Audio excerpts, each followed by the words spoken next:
Elecciones en Ecuador. Noboa, el actual presidente, gana el balotaje frente a la candidata del correísmo. Un resultado muy amplio, de cerca de 10 puntos, un poco más de 10 puntos, muy distinto a lo que marcaban las encuestas. Lo habíamos comentado con Néstor la semana pasada, pero claro, después hay distintas alternativas porque hay denuncias de fraude o un no reconocimiento del resultado por parte del correísmo. Néstor, ¿cómo te va? Un gran abrazo, buen lunes. ¿Cómo están, equipo? Pablo, buenas tardes. Gracias por el rato. Creíamos que ameritaba un repaso un poco de lo que fueron de lo que fue la segunda vuelta ayer en Ecuador. Bueno, vos decías, ¿no? A pesar de todo lo que se informaba previamente, con cerca de 11 encuestas que daban ganadora a Luisa González, la candidata opositora del correísmo, lo que da como información ya definitiva, porque cuenta el 95% casi de los votos, el Consejo Nacional Electoral del Ecuador, es un triunfo muy amplio del actual presidente, que se jugaba su reelección por 56% a 44%, casi 12 puntos de diferencia. En lo que Noboa dijo que es una victoria histórica, en efecto nunca se había visto una diferencia así, y el correísmo, no solo Luisa González, sino, no todos, pero muchos dirigentes, empezando por el propio Rafael Correa desde Europa, donde está exiliado, consideran que fue un fraude alevoso. Luisa González dijo que se instala una dictadura, que es un fraude el más grotesco de la historia, dijo, y sobre todo reclamó que se abran las urnas, ¿no? A ver, por un lado es cierto que es un poco raro el resultado, en el sentido que Luisa González sacó exactamente lo mismo, inclusive un poquito menos que en primera vuelta, es decir, 44%, no sumó ni un solo voto más. Eso llama un poco la atención. De alguna manera es lo que dijo Correa, que eso hablaba del fraude, etcétera. Matemáticamente es imposible demostrarlo, digamos, puede pasar. Es en efecto que se vote, que haya gente que cambie el voto, o que haya gente que ha ido a votar y gente que no fue.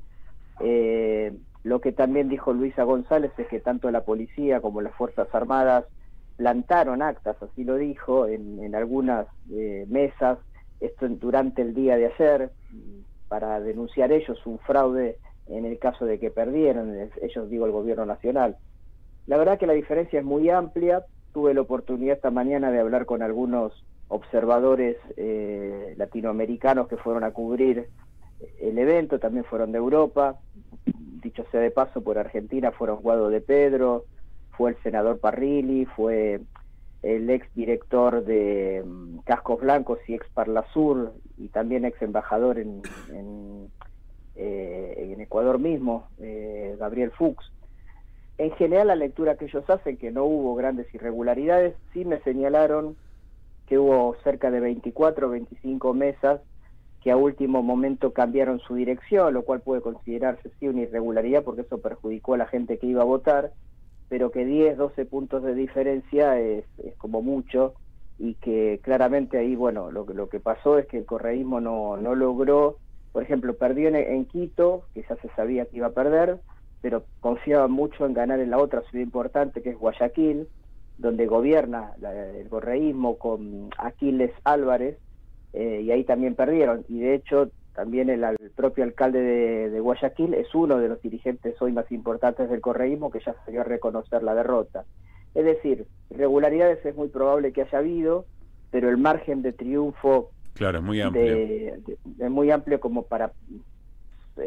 digamos, acá lo que pasa siempre es que yo creo que Argentina, Uruguay, quizá Chile, son países donde en general se respetan los resultados, se acepta enseguida la derrota, sobre todo los gobiernos populares, y la zona andina es más caliente en ese sentido, ¿no? De denunciar. No quiero decir que no haya habido fraude o maniobras en un gobierno autoritario como el de Noboa, que controla también el Consejo Electoral, la justicia, los medios, pero en general pasa eso, que es difícil que se reconozca una derrota, y la amplitud del triunfo de Noboa siembra también algunas dudas de las denuncias del propio correísmo, que evidentemente tiene un techo que superó, porque llegó casi al 45%, pero le cuesta todavía ganar el voto independiente y el voto extra correísmo, ¿no?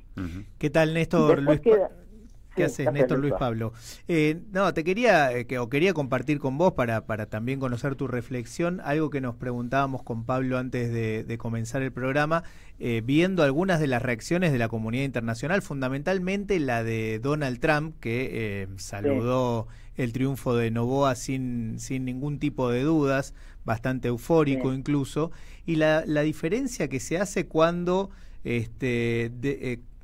tras las elecciones en Venezuela y el triunfo de Nicolás Maduro, por ejemplo, la oposición denuncia fraude, se sale a respaldar a la oposición, y en este caso, cuando la oposición denuncia fraude tras el supuesto triunfo de Noboa, se saluda a Noboa como presidente, ¿no? Esta diferencia de vara es bastante notable.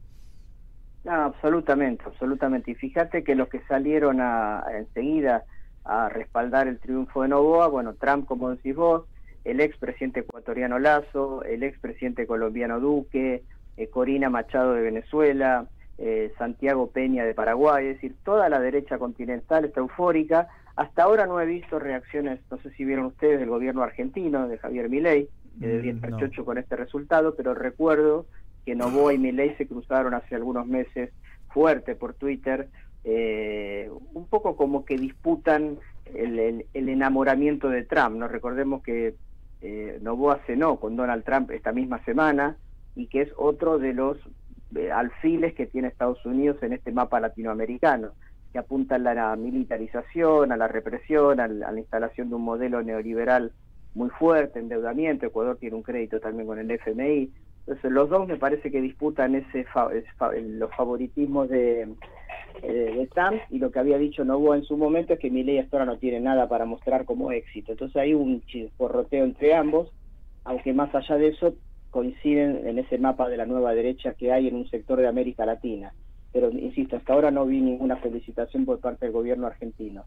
Sí, también cuando les decía esta mañana, hubo otros observadores en Ecuador, y por ejemplo un observador uruguayo del Partido Colorado, es decir, un partido conservador de derecha, pero un partido tradicional, estaba bastante asustado también del escenario de Noboa. Él prefería, no lo iba a decir públicamente, pero prefería que ganara Luisa González, insisto, un hombre conservador uruguayo, porque entiende que estos gobiernos son fragmentarios totalmente de la posibilidad de acuerdos de integración, de acuerdos con el Mercosur, de ver de una América Latina que tenga una posición más soberana respecto bueno, en fin, de todas las relaciones internacionales, y un peligro muy fuerte de militarización, insisto, de securitización, como le dicen ahora, con un esquema muy represivo en un país que es cierto tiene un problema de inseguridad y de narco, del cual hemos hablado varias veces, ¿no? Y también otra cosita final que me queda es el tema Pachacuti y el tema indigenista. Si miramos el voto de primera vuelta del correísmo, 44%, y el que salió tercero, que era Pachacuti, con 5%, le había ofrecido sus votos a Correa y no sumó ni uno solo a la candidata de Correa, bueno, ahí habla de un movimiento indigenista complicado, ¿no? Y acá también quiero marcar un poco esta idea errónea que hay muchas veces de que los pueblos originarios o los movimientos indigenistas acompañan los procesos progresistas o de izquierda en América Latina. Eso no necesariamente es así. Hay mucha gente de derecha ahí, muy reaccionaria, muy influenciable también por acuerdos con determinados gobiernos, con una postura antidesarrollo que es lamentable, con una supuesta pretensión ambientalista y otras cuestiones que hacen de ese sector un sector muy difícil de definir, y que es fuerte en América Latina porque expresan claramente una línea de opinión y de votación, ¿no? Así que ese acuerdo que supuestamente había con Pachacuti, francamente fue un fracaso total. Y algo que solo votó más que en primera vuelta. Y algo que las distintas consultoras no pudieron detectar, ¿no? De hecho, recuerdo la semana pasada comentábamos algunos de los resultados que daban, de los resultados posibles, ¿no? Potenciales que daban las distintas consultoras, y ninguna presentó un escenario como el que finalmente se dio. No. La verdad que en definitiva, bueno, un resultado que se da de patadas, con la esperanza de haber tenido otro gobierno más afín a las ideas de integración en nuestra región, un Ecuador que va camino directo a convertirse en otro El Salvador, con un presidente Noboa muy parecido a Bukele, punitivista en extremo, aliado incondicional de los militares, no solo del presidente Trump, sino del Comando Sur, con la posibilidad de que se reabran bases militares en Ecuador, aunque tiene que pasar por el Congreso, y ahí hay que decir que el Congreso en la primera vuelta quedó bastante bien parado, el correísmo, que tiene mayoría, una minoría, o sea, no tiene mayoría plena, pero es sí la principal minoría del Congreso, con más escaños que los que logró Noboa, así que iba a tener que negociar bastante.